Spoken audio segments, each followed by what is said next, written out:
Get my legs to the inside. So boom, I come here for my crackdown. Drew sits. Turn, so everyone can see. Good. Drew sits. Boom. I want to get both legs to the inside from here at this point.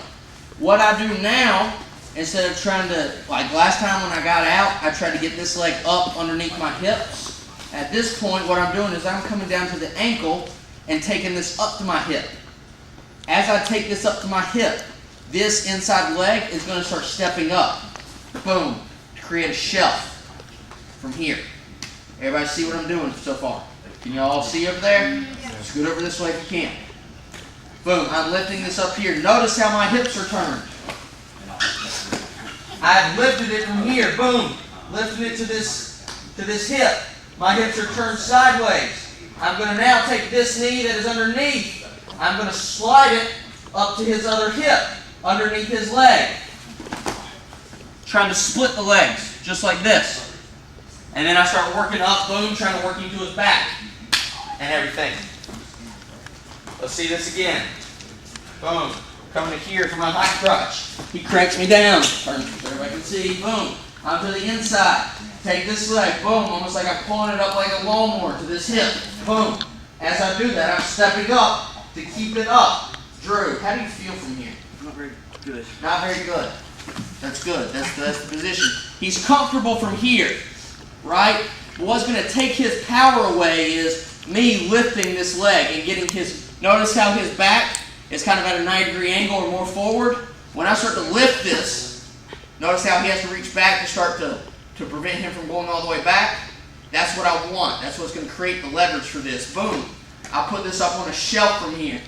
This knee, like I said, is going to slide and my hips are going to turn with my pelvis facing the mat. But I'm going to go to my knees because I'm splitting him here in the crotch. Make sense? See it again? Yeah. Yes, sir. Is it best when your legs are on the inside or the outside? To do this? What's easier? What's easier for me? They're both, well, now I won't say they're both easy. It all depends on where you land sometimes. Sometimes it's like, here's my analogy for that.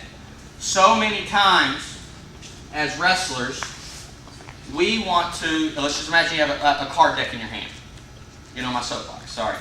What we want to do, because we're learning a bunch of technique, and we have a bunch of technique in our repertoire, we have our Rolodex, so many times, we want to shuffle through that deck until we find the card that we want. I'm guilty of it. We're all guilty of it. Instead of just playing the hand we're dealt. Instead of playing the 5 cards he deals us. Do you get what I'm saying? We're going to spend a lot of energy trying to shuffle through, find that one card. Instead of just playing the hands we're dealt. It all depends. Personally, I try to go to the outside first. But there are a lot of times that you got long and lanky guys that will just eat you up and pull you in. And only keep you to the inside. Well, what do we do when we go to the inside? We hit this, right? Or do we try to hit the other one? Does that answer your question? Yeah. Okay, good. Good. That's what I'm in the business of. Boom. Coming here.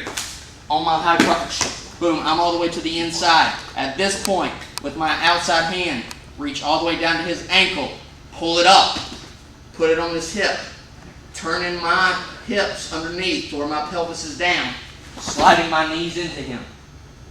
From here. Splitting the crotch. We good? You want to see it again? Yes? And show it again. High crotch. Boom.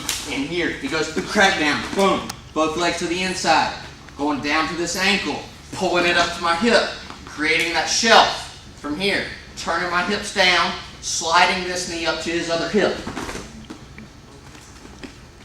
Make sense? Yeah. We good? 1, 2, 3.